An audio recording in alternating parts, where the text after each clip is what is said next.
ये सवाल है आपसे कि ऑफ कोर्स अब 10 साल के ऊपर हो गए हैं इंडस्ट्री में, इतनी सारी चीज़ें देख ली है एंड तुम्बाड़ की इतनी सक्सेस अब आई, डिलेड सक्सेस कहते हैं, लेकिन of course it's great that it's finally turning out. But as a producer आपकी जर्नी भी उतनी ही डिफिकल्ट रही है जितनी एज एन एक्टर भी रही है। अब जाके उसके थोड़े रिटर्न्स देखने मिलते हैं। तो इतना सब देखने के बाद what do you feel is the harder thing to don as a hat? Is it being a producer because उसके अपने चैलेंजेस होते हैं और ऑन स्क्रीन के तो अपने ही चैलेंजेस होते हैं? यार मुझे तो लगता है कि प्रोड्यूसर का काम सबसे टफ काम है। एक्टिंग का जॉब तो मुझे सबसे मस्त लगता है। मुझे लगता है कि एक्टर से अच्छा जॉब किसी के पास नहीं है इंडस्ट्री में। कि आपको थोड़ा सा अपना काम आता है तो 10-20 दिन तैयारी करो, 20-40 दिन जाके शूट करके आओ, ट्रेलर में आप सबसे आगे हो, प्रमोशन में आप सबसे आगे हो। कितने लोग काम करते हैं, मतलब यहाँ कितने लोग हमारे क्रू के बैठे हैं जिन्होंने दिन रात काम किया है, कोई ट्रेलर बना रहा है, कोई ट्रेलर कर रहा है, पता ही नहीं चलता। सबसे आगे एक्टर होता है। तो मुझे लगता है कि एक्टर का जॉब तो लाजवाब काम है और प्रोड्यूसर का जो काम है वो बहुत ही थैंकलेस जॉब है इस इंडस्ट्री में। जैसे आपने कहा कि मुझे 10 साल हो गए, तो मैंने ये समझा कि प्रोड्यूसर से ज़्यादा थैंकलेस जॉब किसी का नहीं है इस इंडस्ट्री में। उसको कोई पूछता ही नहीं है, उसको कोई भाव ही नहीं देता है, उसका कोई इंटरव्यू ही नहीं लेता है बेचारे का। उसको लोगों को लगता है कि इसको कुछ पता ही नहीं होगा, इसके पास मतलब वो जो पुराने ही होते थे ना, वो सूटकेस लेके आते थे प्रोड्यूसर और बैठते थे और पैसा गिन के देते थे। लोग वो सोचते हैं। तो that's the problem according to me. और जो ये कॉन्वर्जेशन चलती है ना, फिल्में चल क्यों नहीं रही हैं, बॉक्स ऑफिस पे फिल्में वर्क क्यों नहीं कर रही हैं, बिकॉज हमने ना प्रोड्यूसर निकाल ही दिया हमारी इकोसिस्टम से। जब से कॉर्पोरेट आए हैं ना, तो जिस डायरेक्टर की फिल्म हुई उसी का प्रोडक्शन हाउस बन गया, वो 5 फिल्में बना रहा है। और जो प्रोड्यूसर का काम है वो लाइन प्रोड्यूसर का है। ना तो उसका थॉट प्रोसेस है, ना उसका स्टेक है, ना उसका वट है कि यार मैं ये फिल्म बनाऊंगा, मैं इस फिल्म को रिलीज करूंगा। वो आदमी गायब हो गया। कि जैसे हम बहुत छोटे थे तो राज कपूर साहब के बारे में सुना करते थे कि यार उनको गाना अच्छा नहीं लगा, उन्होंने रीशूट कर दिया, उन्होंने बंगला बेच दिया। लाइक जैसे कि साउथ में होता है कि साउथ में आज भी मुझे लगता है कि प्रोड्यूसर जिंदा है। जितनी मेरी नॉलेज है कि मलयालम फिल्में हैं चाहे छोटे बजट की फिल्में हैं, एक प्रोड्यूसर आता है, वो बनाता है, अपने पैसे डालता है, अपना रिस्क डालता है। क्योंकि ना हमारे यहाँ एक टेक्स्ट बुक में लिखा होता था व्यापार जो है ना वो जोखिम का खेल है। तो और ये व्यापार जो है खासकर जोखिम के बिना इस व्यापार में मज़ा नहीं है। मतलब पैशन तभी ला पाओगे जब कुछ आपका स्टेक पे होगा। हर आदमी सेफ खेल रहा है कि राम एक्ट कर रहा है, शाम ने पैसे दे दिए और टेबल में प्रॉफिट है, मैंने फिल्म बना दी। तो वो मुझे लगता है कि उसका कारण है कि प्रोड्यूसर को तवज्जो नहीं मिलती है। तो मुझे लगता है प्रोड्यूसर का जॉब बहुत टफ है और एक्टिंग करना मैं ज़्यादा पसंद करता हूँ। और मैं जैसी फिल्में बनाना चाहता हूँ ऐसी फिल्में बनती बहुत कम है। मुझे प्रोड्यूस मुश्किल में करना पड़ता है। Thank you. Soham ji on your left, Soham ji on your left, Soham ji on your left, यहाँ पे लेफ्ट। जी जी जी जी सिमरन सिंह फ्रॉम डीएनए, मुबारक हो आपको, कंग्रेचुलेशंस। जैसे तुम्बाड़ थी एक अपने जॉनर मतलब हट के आई थी, क्रेजी भी उसी जॉनर की लग रही है, हट के लग रही है। मेरा सवाल आपसे ये कि कहीं ना कहीं मुझे यहाँ पे थोड़ा नॉस्टैल्जिया फैक्टर दिख रहा है। Of course we have Kishore Das voice, but ये जो हम ट्रेलर भी देखते हैं तो कहीं ना कहीं ऐसा थोड़ा सा जैसे अपने विजय आनंद जी की जो फिल्में होती थी जो एकदम fast pace nail biting thriller होती थी, थोड़ा सा वैसे कुछ दे रहे। तो आपका भी कुछ कहीं ना कहीं दिल की ख्वाहिश थी कि कुछ ऐसा दिखाऊं कि हाँ जैसे हमें सीट पे बांध के रखे, जो थोड़ा सा वो नॉस्टैल्जिया फैक्टर भी दे? यार मेरी कोई ख्वाहिश नहीं थी। और अभी इन भाई साहब ने एक शब्द यूज़ किया था जीनियस। में कोई जीनियस नहीं हुआ। मेरा सिर्फ एक काम है कि मुझे भगवान ने शायद ये शिफ्ट दी है कि मैं अच्छे लोगों को पहचान लेता हूँ और उनके साथ काम करना चाहता हूँ। ये मेरी क्वालिटी है। तो मुझे ऐसा नहीं था कि मुझे थ्रिलर बनानी है या कॉमेडी बनानी है, मुझे तो अच्छे लोगों के साथ काम करना था। जब गिरीश स्क्रिप्ट लेके आए तो वो मुझे लगा कि यार बड़ी मस्त स्क्रिप्ट है, इट्स अ पेज टर्नर। मेरे लिए कोई जॉनरा नहीं है, मैं हर जॉनरा की फिल्म बनाना चाहता हूँ। मुझे लगा कि स्क्रिप्ट अच्छी हो, आदमी बनाने वाला ईमानदारी से शिद्दत से बनाना चाहता है। गिरीश कोहली में मुझे वो दिखा कि ये आदमी ईमानदारी से शिद्दत से फिल्म बनाना चाहता है और इसकी स्क्रिप्ट बहुत अच्छी है। तो मेरा कोई रेफरेंस नहीं था कि मैं ऐसी फिल्म बनाना चाहता हूँ। मुझे हर वो स्क्रिप्ट बनानी है जो मुझे जिसमें लगता है कुछ नयापन है, कुछ अलग बात ये कह रही है, कुछ हट के कर रही है। सिर्फ मेरा इतना ही था। मेरा एक और सवाल है, जैसे तुम्बाड़ बनाने के टाइम पे आपने काफी कुछ दौर पे लगा, जैसे आपने अभी राज कपूर साहब की बात की, तो आपकी जर्नी भी थोड़ी बहुत वैसी रही तुम्बाड़ को पूरा करने के लिए, बिकॉज उसकी जर्नी बहुत पुरानी थी, तो उसको रीशूट किया गया, सब कुछ किया गया। तो क्रेजी के टाइम पे भी कैसे कुछ था, because you are one of the person जो मतलब अपनी विजन को देखने के लिए you can go to any limits, तो ऐसा कुछ था? हाँ, मतलब वो यही था कि हमने इसमें कोई रीशूट नहीं हुआ। हमारा जो शूट हुआ वही हुआ, एक दिन का भी उसका रीशूट नहीं हुआ। और हम समझ रहे थे कि फिल्म हमारे लिए बहुत नई फिल्म थी, नई लैंग्वेज थी, तो फिल्म की एडिट में हमें थोड़ा टाइम लगा। जैसे कि मैंने आपको बताया 2022 में शूट हुई थी। पर मैं ये कोशिश करता हूँ कि जब तक मुझे मेरा प्रोडक्ट पसंद नहीं आता मैं वो बाहर नहीं निकालता। मेरी फिल्मों पे रिलीज डेट नहीं लिखी होती। मैं ये ट्राई करता हूँ कि मैं फॉलो कर पाऊँ मेरी ताम। मेरे को फिल्म बनाई, मेरे को अच्छी लगी तो उसके बाद मैं फिल्म रिलीज़ करता हूँ। तो मुझे ऐसा लग रहा था कि हम लोग वहाँ पहुँचाएँ पहले फिल्म को, कि उसमें क्या क्या चीज़ें ऐड करें, क्या क्या चीज़ें एडिट में करें। तो उसमें हमें टाइम लगा। तो पर रीशूट नहीं हुई क्रेज़ी के साथ। ये मैं बहुत फॉर्चुनेट रहा कि रीशूट एक सीन भी नहीं हुआ। जो जैसी फिल्म हमने शूट की थी अगस्त 2022 में हमने शूट ख़त्म किया था, अक्टूबर में, तो उसके बाद कुछ भी शूट नहीं हुआ। पर आपको मज़ा आएगा देखने में, कुछ नया मिलेगा। Hi Foam, Akriti here. Yo. Right So my question is, 2018 में जब तुम्बाड़ आई थी तब हमने आपका डेजिग्नेशन में भी देखा था कि you are an actor and producer as well. क्यों 7 years लग गए फिर से प्रोड्यूस करने में आपको एक मूवी? एक तो कोविड आ गया था। तो मुझे लगता है तो स्क्रिप्ट ढूंढना, बनाना, पैसे ख़त्म हो जाते हैं, फिर मेहनत करनी पड़ती है, कुछ और करना पड़ता है। तो 2018 के बाद, क्योंकि ये क्वेश्चन बहुत आम होता है कि आप लोगों को लगता है कि तुम्बाड़ आ गई उसके बाद तो हर कोई प्रोड्यूसर आपको पैसा दे देगा या हर स्टूडियो पैसा दे देगा। कोई पैसा नहीं देता। क्रेज़ी के लिए भी मैंने बहुत स्ट्रगल किया, बहुत प्रोडक्शन हाउसेस के धक्के खाए, पर वो नहीं हुई। तो गिरीश 2019 में स्क्रिप्ट लेके आए थे हमारे पास। हमने 2019 में तय कर लिया था कि हम ये फिल्म बनाएंगे। और उसके बाद एक तो कोविड आ गया, कोई और बना नहीं रहा था, तो मुझे बनानी थी, तो रिसोर्सेज थे नहीं मेरे पास। फिर मैंने कहीं से रिसोर्सेज जमा किए। उसमें मुझे इसलिए थोड़ा 6-7 साल लग गए। फिर हमें थोड़ा फिल्म ख़त्म करने में भी 1 साल ज़्यादा लगा। तो वो हमारा एक प्रोसेस है। तो मुझे लगता है अच्छा है, देर आए दुरुस्त आए। भगवान सुन ले, मतलब हो जाए कि दुरुस्त आ जाए बस। Thank you. सोम साहब, सिराज सैयद फ्रॉम filmfestival.com। आपके तीनों टाइटल जो हैं वो आम टाइटल्स की तरह नहीं है। सबसे पहली फिल्म का तो टाइटल ऐसा था कि गूगल करना पड़ता था कि थीसिस क्या चीज़, और शिफ्ट था ही नहीं उसमें। जी। दूसरा, तुम्बाड़ के बारे में भी बहुत कम लोग जानते होंगे। आम आदमी को ये पता नहीं होगा कि ये कौन सा है, कौन सी जगह है, और इस जगह की ऐसी एक कहानी है।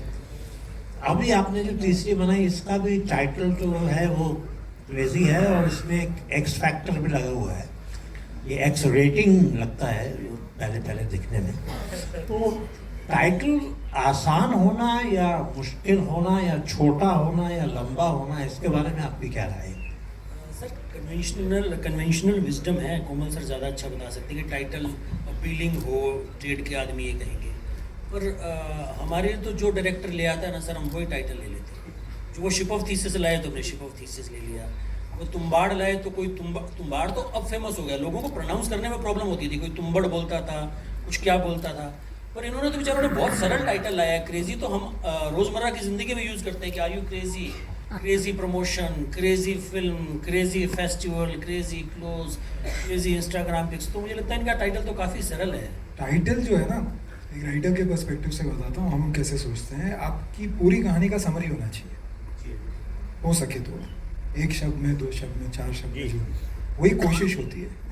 ये भी वही कोशिश है कि पूरी फिल्म समराइज हो जाए। फिल्म की कहानी भी, फिल्म का फ्लेवर भी, फिल्म का मज़ा भी, सब कुछ DNA सब कुछ एक वर्ड में है। मुश्किल काम है बहुत सर, राइटिंग ही मुश्किल काम है sir. Hello, Girish sir. My question is for you, Aruna this side. 2022 से ये फिल्म बनाना शुरू किया है आपने, और अब जब रिलीज होने आ रही है फिल्म, तो क्या कुछ डिफिकल्टीज आप लोगों ने फेस किया है? डिफिकल्टीज कुछ नहीं थी, चैलेंजेस तो होते ही हैं फिल्म बनाने में, और कोई डिफिकल्टी नहीं थी। सब लर्निंग एक्सपीरियंस। मेरी फर्स्ट फिल्म थी, स्पेशल थी, मतलब है पहला प्यार, पहली पिक्चर, स्पेशल ही होता है। पहला प्रोड्यूसर, तो हमेशा स्पेशल रहेगा। कोई डिफ़िकल्टी नहीं थी। मैं सच कह रहा हूँ, फर्स्ट डे हम लोग सेट पे उतरे थे, इन्होंने मुझे पूछा आपको कैसा लग रहा है, आपकी पहली पिक्चर का पहला दिन। मैंने कहा पता नहीं, ऐसा लग रहा है मैं 10 फिल्में बना चुका हूँ, आइए शॉट लेते हैं। इतना ही ईजी था। और फिल्म मेकिंग जो है ना, वो एक पॉइंट के बाद एक मेला बन जाता है, और उस मेले का अपना मज़ा है और अपने चैलेंजेस हैं, लेकिन डिफ़िकल्ट नहीं होता। वो तो आपके दिमाग में होता है, आपको उसको डिफ़िकल्ट समझना है। Hello. Hi, here. Hello, sir. Hello. Hello, I'm Amar from Amarazi. Congratulations. The trailer looks very nice. So, sir, your name has been synonymous with making things which are perfect and sincere. Crazy looks like another part of it. I wanted to ask you, you were just talking about your struggles. How even at this time there, you got some difficulties in making these films. When you started, what was that one thing which troubled you the most? Because when newcomers come, they are bombarded with opinions also, and you have to just look for your own way. And what will be your advice to the newcomers who are trying to come into Bollywood and make films as well as act? Thank you. मुझे लगता है यार newcomers के लिए advice यही है कि क्या होता है कि हम बहुत डेस्परेट हो जाते हैं, बहुत ये होते हैं कि यार फटाफट जर्नी आगे बढ़े। ये वैसा काम है नहीं, it takes its own time. तो मेरी एक एडवाइस है कि भेजे की सुनेगा तो मरेगा कर ले, तो भेजे की मत सुन, दिल से चलता रहे, कहीं ना कहीं पहुंच जाएगा दोस्त।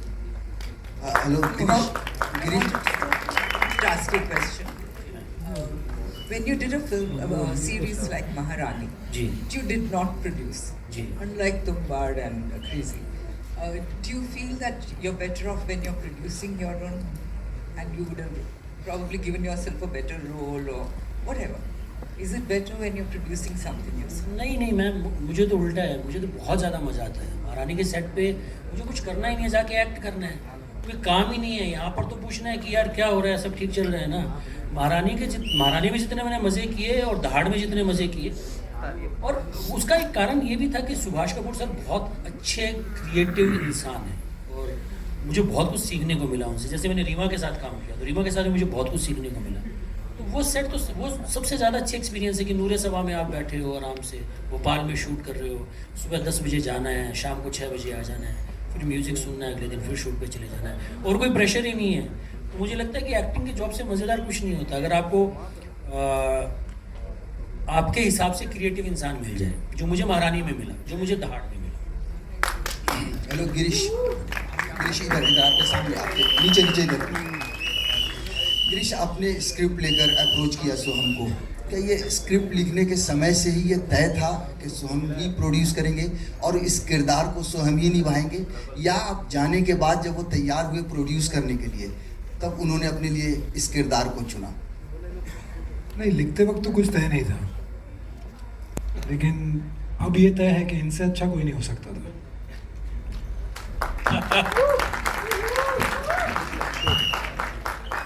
मैं आपको छोटा सा किस्सा सुनाता हूँ। बीच में हमारे पास पैसे हो गए थे ख़त्म बिल्कुल ही, तो हमारी टीम ने, मैंने आदेश ने भी सोचा कि यार ऐसा करते हैं कि इसमें ना किसी स्टार को ले आते हैं और मैं सिर्फ प्रोड्यूस कर लेता हूँ, अपन ना इससे कुछ पैसे कमा लेंगे, उससे कोई फिर 2 फिल्में और बना लेंगे। तो मैंने गिरीश को कॉल किया एक दिन, मैंने कहा यार हम ना इस एक्टर के बारे में सोच रहे हैं। तो इन्होंने मुझे कहा कि मैं आपके पास स्क्रिप्ट इसलिए लेके आया था कि मुझे एज एन एक्टर आपके साथ काम करना था, एज ए प्रोड्यूसर सेकेंडरी था।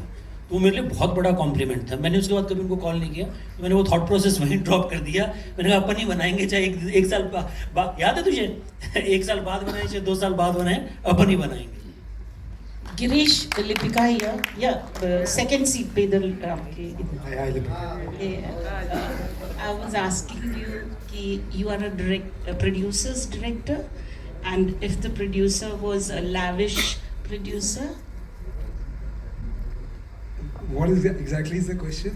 means how open was sir to spend financially? Is he a lavish producer, and if Girish is a producer's director? But her director का एक विजन होता है जो एक स्क्रिप्ट के लिए लेके आता है, और उस विजन को एक्सेस सपोर्ट मिला है मेरे हिसाब से, मोर देन नेसेसरी सपोर्ट मिला है कहीं कहीं पे। I think I have been spoiled. मैं आपको एक किस्सा बताता हूँ। एक दिन हमने एक एक्शन सीक्वेंस शूट किया और शाम हो गई, पूरा दिन शूट कर लिया। तो एक दिन में आप समझ सकते हैं काफ़ी एक्शन शूट होता है, काफ़ी पैसा खर्च होता है। पूरा शूट करने के बाद मैंने अपने प्रोड्यूसर्स को बताया कि आज जो मैंने शूट किया है वो फिल्म में नहीं जाएगा। और कोई और प्रोड्यूसर होता तो बोलता था शायद कि कोई बात नहीं, तुम भी कल से मत आना। लेकिन इन्होंने, अंकित जो थे, ही वॉज ग्रेशियस इनफ, हमारे भी प्रोड्यूसर हैं, और he said okay, that's all. I'll tell you one story. But he said, लेकिन इसके जगह कुछ तो जाएगा ना। तो जो मैंने मांगा वो और 3 गुना 4 गुना एक्सपेंसिव था, और उसको लाने के लिए शायद किसी और को 1 महीना लग जाता, लेकिन वो अगले दिन सुबह 4 AM को वो जहाँ मुझे चाहिए था वो चीज़ वहाँ खड़ी थी. So that is the kind of producers they are, and I think I have been spoiled for life now. मैं एक छोटा सा किस्सा आपको सुनाना चाहता हूँ, और मैं इस बात में बहुत डीपली बिलीव भी करता हूँ. पहला दिन था शूट का, 3-4 घंटे शूट, हर शूट लेट होता है, भागा दौड़ी ये वो, क्योंकि हमारे प्रोड्यूसर थे अंकित जैन, तो इनके तो दिन डिसाइड थे 38, तो 39 दिन मिलेगा नहीं, और अंकित ने हमें ज्वाइन किया था. अंकित का ये पहला प्रोजेक्ट था हमारे साथ, तो अंकित अपने हिसाब किताब में था, और मैं ऐसे देख रहा हूँ एंग्जाइटी है क्रिएटिव लोगों में कि एडी भाग रहे हैं, डायरेक्टर यूपी को कह रहा है कि शॉट ले लो. मुझे ना वो एनर्जी बिल्कुल पसंद नहीं आती. अगर मेरा सेट है, मुझे ऐसा लगता है कि यार मैं 5 दिन ज़्यादा शूट कर लूँगा, वो चलेगा, और सब शांति से काम करो, क्योंकि इसमें पता ही नहीं चलेगा कि हाँ कहाँ आप सुर खोदोगे. तो मैंने गिरीश को साथ में लिया, मैंने कहा गिरीश आपके पास 5 दिन और हैं, एज एन एक्टर सोहम शाह की तरफ से आप आराम से शूट करो. तो गिरीश को मैंने समझाया. फिर मेरा टफ काम था अंकित को जाके समझाना. उसकी तो एक्सेल शीट बनी हुई थी ना 38 days, we can't go beyond that. तो फिर मैंने अंकित को साइड में लिया.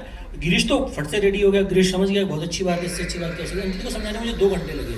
यार हम ऐसी फिल्में बनाते हैं जो प्यार से बनती हैं, इसमें 5 दिन ज़्यादा लग जाएंगे तो क्या होगा, बजट इतना सही पड़ेगा, पर फिल्म का जो रिजल्ट है वो बहुत मैटर करता है.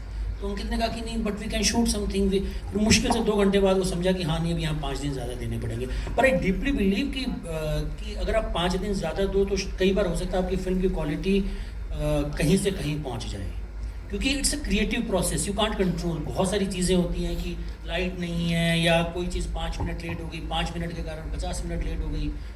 तो मुझे लगता है कि क्रिएटिव लोगों पर वो बर्डन नहीं होना चाहिए. वो 5-7-10 दिन ना फिल्म अफोर्ड करती है, उसमें फिल्म का रिजल्ट मुझे लगता है कि एक्स से कहीं और पहुंच सकता है. ये कहना ज़्यादा नहीं होगा कि सोहम शाह प्रोजेक्ट नहीं बनाते हैं, मतलब कंटेंट ज़्यादा मतलब इंटरेस्टेड होते हैं कंटेंट में. क्या मैसेज देना चाहेंगे उन फिल्म मेकर्स को जो प्रोजेक्ट बनाते हैं? मैं वो शॉर्ट टर्म है ना, वो ढह जाएगा कि आप प्रोजेक्ट बनाओगे तो आपकी लंबी जर्नी जो है बहुत छोटी होगी, कहीं ना कहीं ख़त्म हो जाएगी. और जो प्रोजेक्ट नहीं कंटेंट बनाएंगे, मैंने क्या किया मैम, 2 फिल्में बनाई हैं, फिर भी आप लोग इतना प्यार दे रहे हो. टेक्निकली 2 फिल्में बनाई है, with the ship of thesis, Tumbbad. मेरी 12 साल की जर्नी है, और ये मेरी 3री फिल्म है, और फिर भी जो प्यार दे रहे हैं लोगों को कंटेंट के कारण दे रहे हैं ना. तो एक ऑनेस्टी है अपने काम को लेके, और मुझे लगता है कि अगर आपको कहीं लंबे चलना है, लंबे पहुंचना है, तो आपको पैशन और कंटेंट, ये 2 चीज़ों पर ही विश्वास करना है. We'll take 2 more questions, okay? So, right. hello, hi. Srijata here. So as we all know, Tumbad became a cult classic film and it has created its own legacy. So is the legacy of the film a weight on your shoulder? कि आपको ऐसा लगता है कि आप जो भी film बनाएंगे, people will hold you to that standard कि या तो it has to be as good as Tumbad or better than that. So is it a pressure on you? ये मेरे पर बिल्कुल भी प्रेशर नहीं है, और मेरा आंसर ये है कि कभी आप करेला खाते हो, कभी आप आलू खाते हो, कभी आप पनीर खाते हो, आप अलग अलग सब्जियां खाते हो. तो मैं रोज़ाना तुम्बाड़ नहीं बनाता हूँ. तुम्बाड़ 2 बनेगी, वो तुम्बाड़ होगी. क्रेजी अलग फिल्म है, और तुम्बाड़ 2 बनाऊंगा, वो भी अलग फिल्म होगी, वो तुम्बाड़ के रंग में होगी. पर मैं उस चीज़ का बिल्कुल प्रेशर नहीं लेता हूँ. अगर वो प्रेशर लेंगे तो हम ख़त्म हो जाएंगे. हमें किसी को प्रूव नहीं करना है कि तुम्बाड़ 2 की स्क्रिप्ट लिखने में हमें 6 साल लग गए. हमने जब 2018 से स्क्रिप्ट लिखना शुरू किया था, मेरे लिए एक ही पैरामीटर था कि मुझे और मेरे आसपास के लोगों को वो फिल्म पसंद आ रही है तो हम बना लेंगे. उसका जो भी रिजल्ट होगा वो हमें चलेगा. पर एक बात का मैं आपको पक्का प्रॉमिस करना चाहूँगा कि हम जो भी फिल्में बनाएंगे उसमें आपको कुछ ना कुछ नयापन, कुछ ना कुछ अलग बात ज़रूर देखने को मिलेगी. इट्स अ सब्जेक्टिव थिंग कि आपको वो पसंद आए नहीं आए. पर मुझे फॉर्मूला फिल्म या रूटीन फिल्में नहीं बनानी है. मुझे कुछ अलग फिल्म बनानी है, कुछ नया परोसना है ऑडियंस को. This is for sure. मुझे उस चीज़ का प्रेशर रहता है कि स्क्रिप्ट में नयापन कुछ है या नहीं. Okay, we'll take 1 more question.